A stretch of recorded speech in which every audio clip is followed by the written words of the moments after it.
পাকিস্তানে বাংলাদেশ সেনাবাহিনীর বিরল সফর। দীর্ঘদিন পর বাংলাদেশ সেনাবাহিনীর শীর্ষ পর্যায়ের প্রতিনিধি দল সফর করেছে পাকিস্তানে। এই সফর দুই দেশের মধ্যে সামরিক সম্পর্কের একটি নতুন অধ্যায়ের সূচনা করবে কি? গত 14 জানুয়ারি লেফটেন্যান্ট জেনারেল এস.এম. কামরুল হাসানের নেতৃত্বে বাংলাদেশ সেনাবাহিনীর প্রতিনিধি দল পাকিস্তানের রাওয়ালপিন্ডিতে পাকিস্তান সেনাবাহিনীর জেনারেল সদর দপ্তর পরিদর্শন করেন। তাদের বৈঠকে উঠে আসে সাম্প্রতিক আঞ্চলিক নিরাপত্তা পরিস্থিতি এবং দুই দেশের মধ্যে সামরিক সহযোগিতা বাড়ানোর উপায়। দুই পক্ষই বহিরাগত প্রভাব থেকে প্রতিরক্ষা সম্পর্ক সুরক্ষার উপর জোর দেন।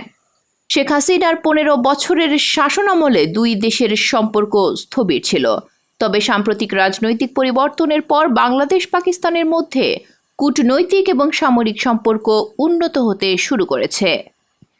তাহলে পাকিস্তান থেকে মিসাইল কেনার গুঞ্জন সত্যি হতে চলেছে কি?